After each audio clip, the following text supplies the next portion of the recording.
제가 연말에 우리 김성찬 목사님께 한 책을 선물 받았어요.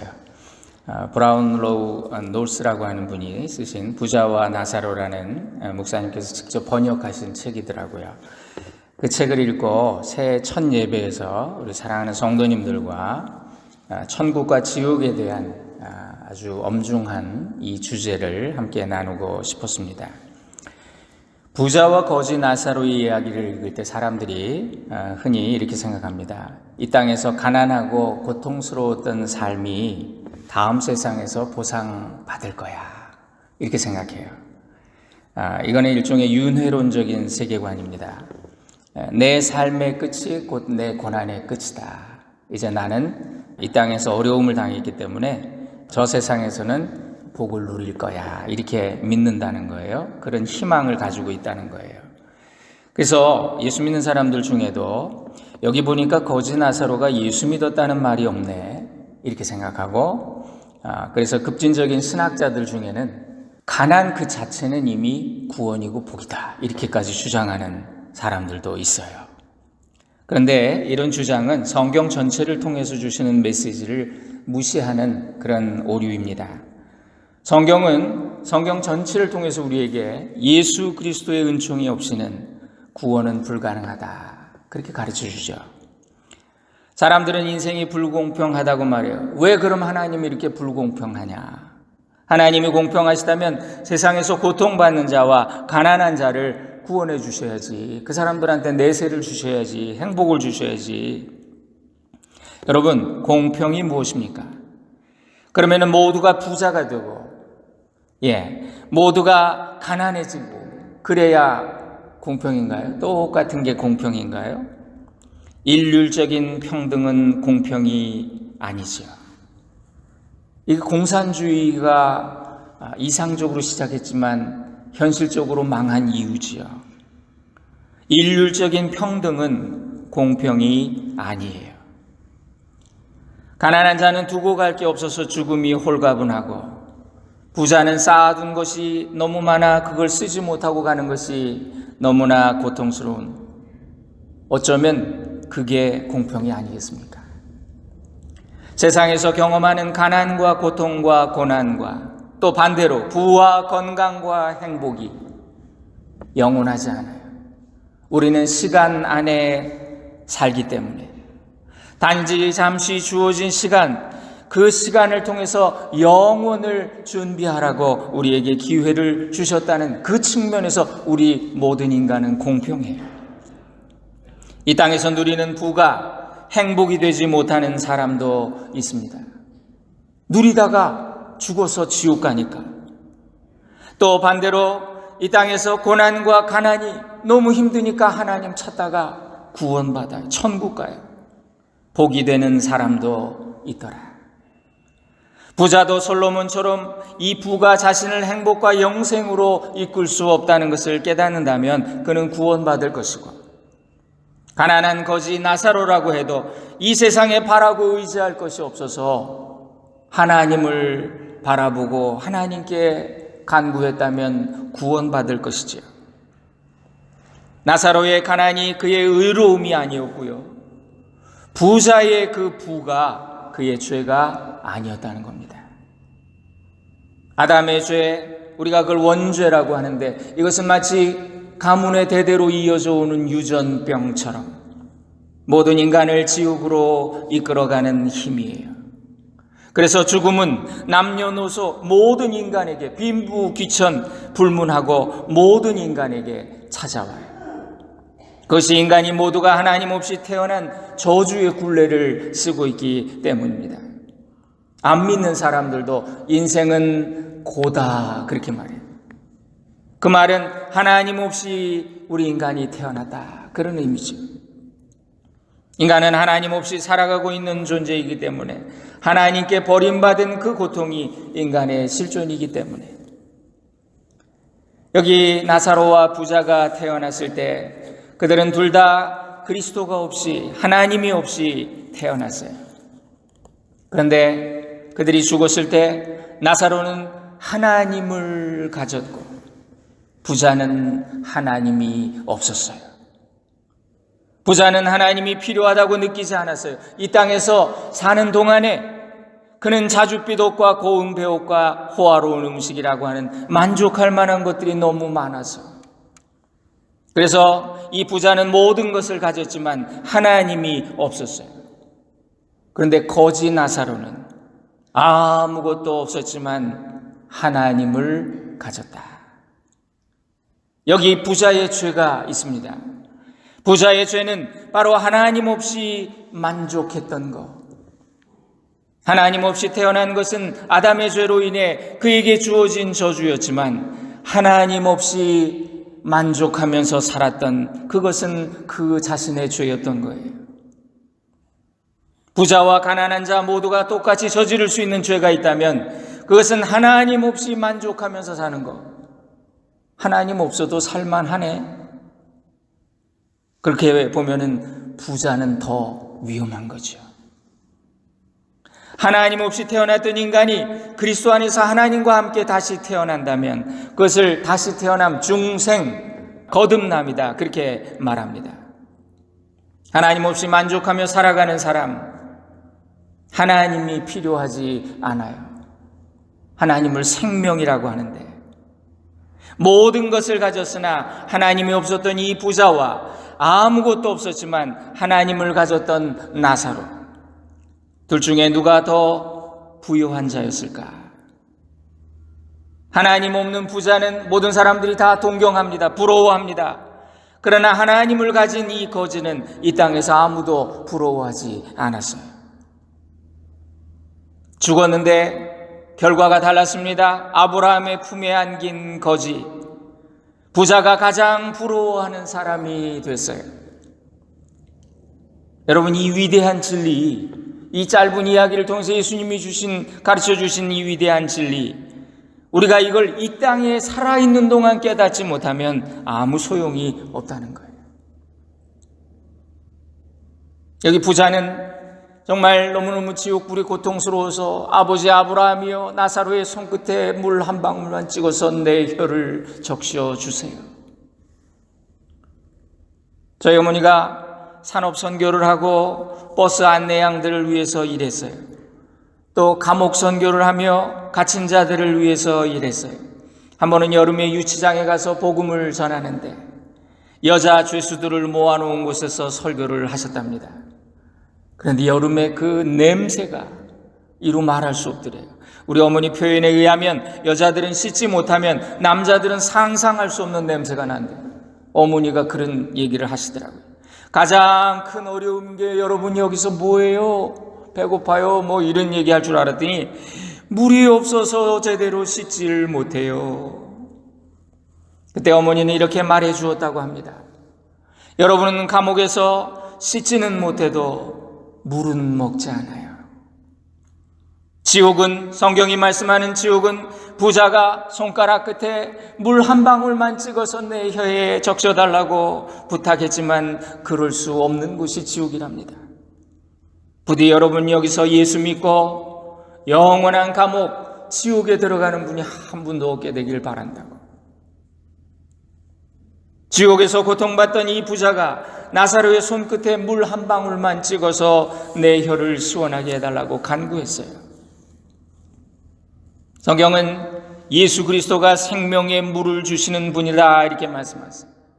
구약의 반석에서 생수가 나왔다.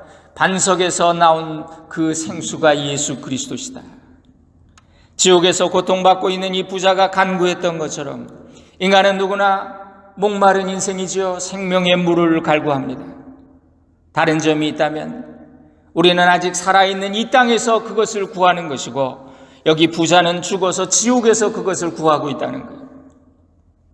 한 번 죽는 것은 인간에게 정하신 운명이고 그 후에는 영생과 영벌, 천국과 지옥이라고 하는 심판이 있다. 살아있다는 것은 이 두 가지를 선택할 수 있는 기회라는 거예요. 부자는 지옥에서 물 한 방울을 구했지만 소용이 없었습니다. 반면에 성경에 다윗이 나오는데 다윗이 지옥의 고통을 겪어요. 그러면서 지옥의 고통이 내게 이르고 환난과 슬픔 속에서 내가 주께 구합니다. 여호와여 내 영혼을 건지소서 그렇게 간구했다 그래요. 지옥에서 드린 이 부자의 기도는 너무나 때늦은 후회. 그러나 다윗의 기도는 이 땅에서 아직 영원한 기회가 있을 때 드렸던 아주 적절하고도 효험이 있는 기도였다는 거예요. 이 땅에서 가장 불쌍한 존재는 죽음의 슬픔과 지옥의 고통 속에 하나님께 부르짖는 사람이 아니라 가난한 거지처럼 이렇게 하나님 앞에 하나님 나는 하나님밖에 바랄 게 없어요 하는 사람이 불행한 게 아니라 평안과 행복 속에 살고 있기 때문에 하나님이 없어도 살만한데 난 만족해 부족한 거 없어 이렇게 생각하는 그 사람이 가장 불쌍한 존재라는 거예요. 가장 큰 저주는 구원받지 못한 영혼이 이 땅에 사는 동안 하나님을 찾을 필요를 느끼지 못한 채 평안하고 행복하게 사는 것. 이게 가장 큰 저주라는 거예요.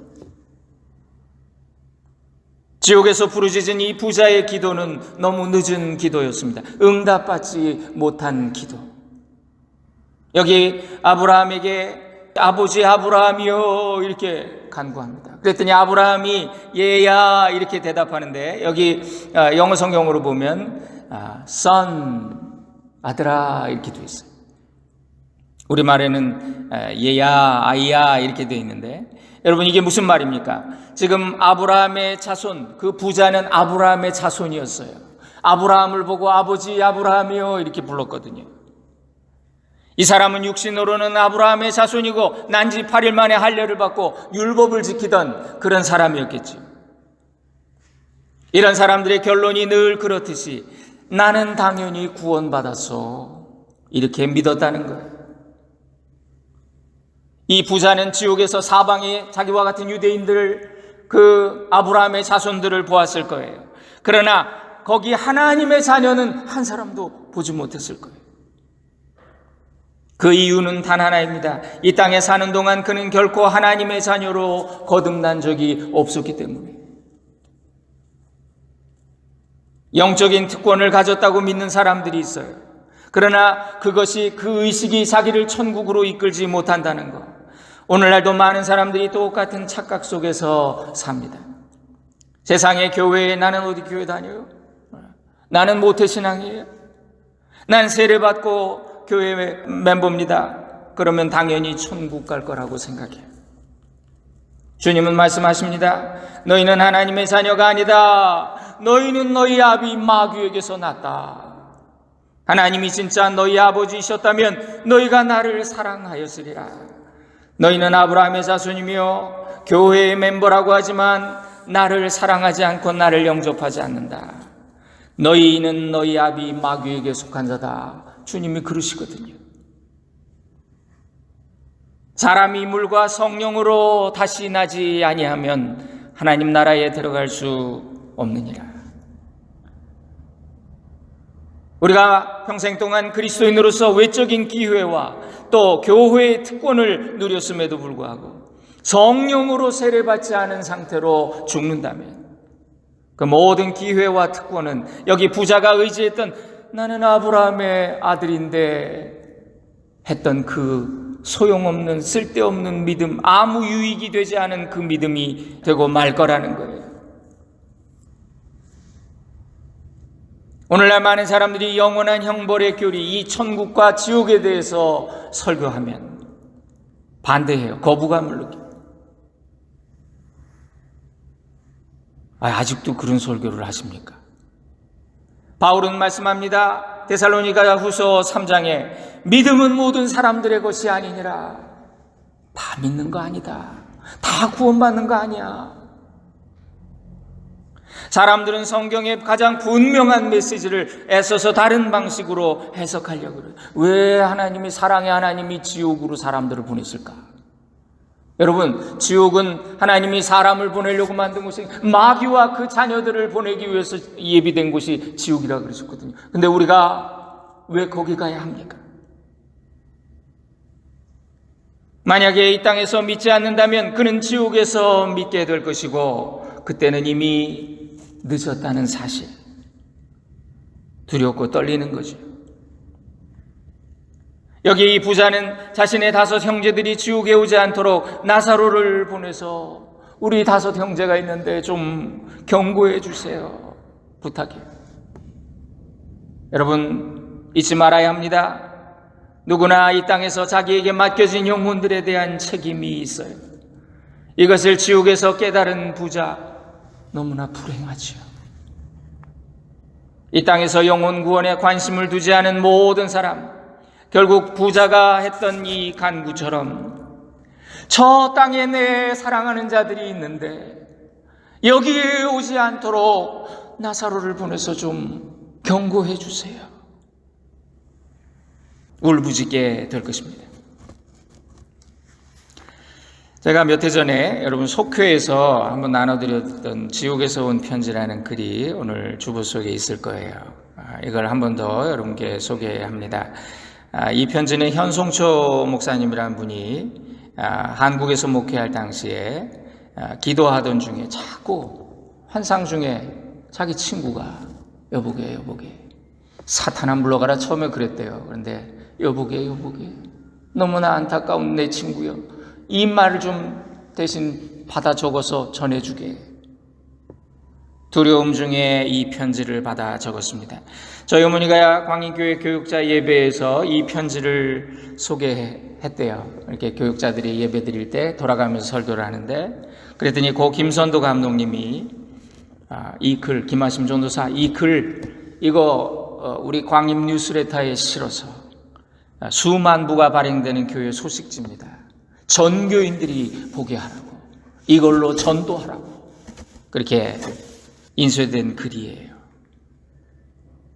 여러분께 읽어드리겠습니다. 지옥에서 온 편지. 사랑하는 여러분, 이 편지를 받으시면 아마 소스라치게 놀라실 것입니다. 나야말로 누가복음 16장에 예수님께서 말씀하신 것을 코웃음 쳤던 사람입니다.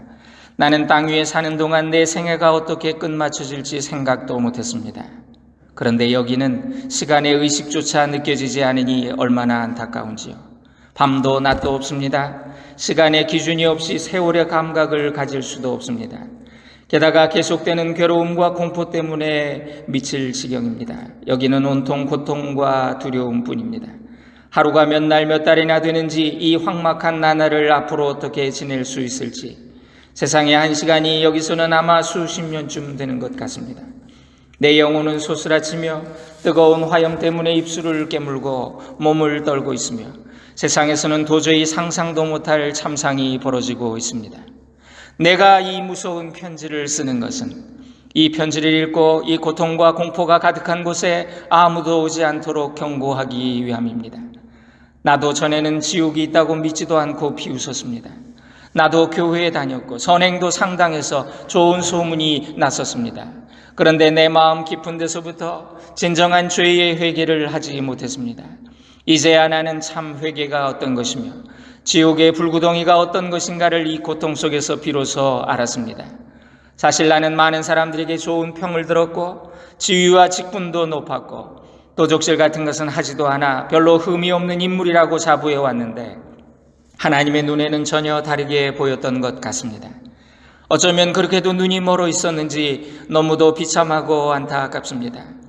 어떤 길은 사람이 보기에 바르나 필경은 사망의 길이니라.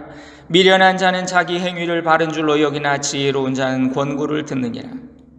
당신이 생각하는 것 같이 인간의 생애가 죽음으로 끝나버리는 것이 아닙니다. 이 사실을 당신에게 알려드리는 것이 매우 고마운 일임을 아셔야 합니다. 이제까지 호황되고 죄에 살던 생활을 돌이키시고 이 영원한 고통의 문제를 해결하셔야 합니다. 이 안타까운 절규를 마음으로 받기만 한다면 지옥의 존재를 부인하지 않을 것입니다.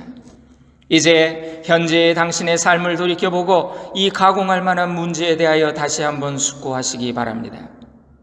내가 할 수만 있다면 잠깐이라도 다시 살아나 그 땅에 사는 가족과 이웃에게 이곳의 처참한 상황과 무서움을 전해주고 싶지만 이미 당신은 나의 이 안타까운 마음과 후회를 결코 실감나게 이해하지 못할 것입니다. 이 눈물이 그 땅에서 사는 동안에 흘린 회개의 눈물이었다면 얼마나 좋았겠습니까? 나는 성경에서 내게 하시는 말씀이 전부 우습게만 보였단 말입니다. 빛과는 영원히 떨어져 저주와 고통밖에 없으니 아마 잠깐이라도 삶을 얻을 수 있다면 내가 땅에 남겨두고 온 모든 것을 다 바쳐서라도 내 운명을 돌이켜보련만 하는 부질없는 생각도 해봅니다. 여기서는 한 방울의 시원한 물을 달라고 아우성치지만 얻을 수 없습니다. 그러나 당신이 사는 그 땅에 얼마나 시원하고 맑은 물이 많습니까? 하나님이 주셨던 풍성한 은혜의 물, 진리의 물, 사랑의 물. 나는 내가 죽던 날의 호화로운 장례식을 기억합니다. 사람들이 몰려와 내 업적을 칭찬하고 인품이 어떠했다고 칭찬하며 나의 죽음을 서러워했습니다. 칭찬받기 위해 마지못해 사선을 베풀었고 명예 때문에 헌금을 빼앗겼던 것입니다. 사실 잘 믿어보고자 하는 마음이 가끔 생기기도 했지만 재산과 지위 등 여러 가지 문제가 염려되었습니다. 돈을 사랑하는 것이 일만하게 뿌리라는 진리를 마음으로는 전혀 깨닫지 못했던 것입니다. 내가 여기 빠져서 고통 가운데 가장 크게 놀랐던 것이 하나 있습니다. 내가 살던 이웃에 가장 경건한 것 같았고 모범적인 교인인 줄 알았던 어떤 집사님이 나와 같이 이곳에 불못에서 울부짖고 있는 것이 아닙니까? 처음에는 어찌된 영문인지 몰랐지만 물과 성령으로 거듭나지 아니하면 하나님의 나라에 들어갈 수 없느니라 한 말씀이 생각났습니다. 그 사람은 분명 거듭나지 못한 신자였던 것입니다. 그러나 이제는 전혀 돌이킬 기회도 없을 뿐 아니라 언제라도 그치지 않는 사망과 고통이 영원히 시작된 것입니다. 이 편지를 읽는 분들 가운데서도 정신을 차려 자신을 한번 다시 점검해 보십시오. 예수를 믿지 않고 성경과 담을 쌓거나 하나님을 부인하는 자는 말할 것도 없고 교인 생활을 잘한다 하면서도 성령으로 거듭나지 못한 사람은 결국 똑같은 비참한 운명에 빠지고 말 것이기 때문입니다. 나는 이곳에서 혀를 깨물고 온몸이 부서지는 듯한 아픔 중에 신음하지만 나의 사랑하는 이웃과 친구들은 제발 이곳에 오지 않게 되기를 빕니다. 지체하지 말고 예수 믿으세요. 잘 믿으세요. 당신들을 위해 이 안타까운 눈물을 흘립니다. 기회는 언제나 있는 것이 아닙니다. 보라, 지금은 은혜 받을 만한 때요. 보라, 지금은 구원의 날이로다. 이 무서운 편지가 당신에게는 생명을 얻게 하는 열쇠가 되길 바랍니다. 지옥에 사는 자가 씀. 그렇죠? 내 형제들을 위해 나사로를 보내서 좀 경고해 주세요. 아니다. 그들에게는 모세와 선지자들이 있다. 모세와 선지자가 뭐예요? 모세와 선지자들을 통해서 주신 성경 말씀이 있다는 거예요. 진지하게 질문해 봅시다. 나는 성령으로 세례받았는가?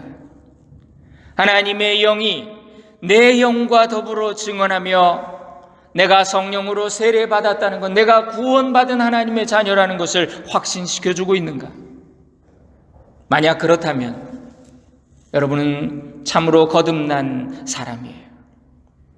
그렇다면 여러분은 실제로 그리스도의 지체요, 하나님의 자녀, 천국의 상속자가 된 것입니다. 천국의 비자를 받은 거예요.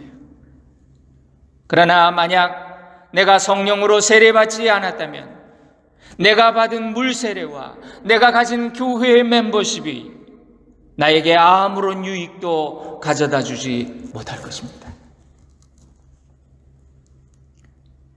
우리 목사님, 평생을 목회 잘 하시고 명예롭게 은퇴하신 선배님, 이 메시지를 다시 읽으시고 많이 회개하셨다고, 또 웨슬리 목사님의 말처럼 You have one business on earth to save souls. Give yourself wholly to this. 당신이 이 땅에서 해야 할 일은 단 한 가지뿐입니다. 영혼을 구원하는 일입니다. 전심으로 이 일을 하라고 그렇게 권면해 주셨어요. 인생은 영혼을 위한 준비입니다. 리고렌 목사가 이렇게 말해서 Life is preparation for eternity. 한 번 죽는 것은 정해진 것이고 죽음 이후에는 심판이 있다, 평가가 있다, 천국이냐 지옥이냐. 당신은 당신의 영혼을 어디서 보낼 것입니까? Where will you spend your eternity? 천국입니까? 지옥입니까?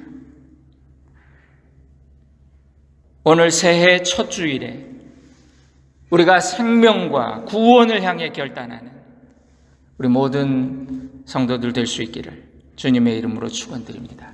기도 올립니다. 사랑하는 주님, 2025년 새해를 우리에게 선물로 주셨습니다. 기회로 주셨습니다. 감사합니다.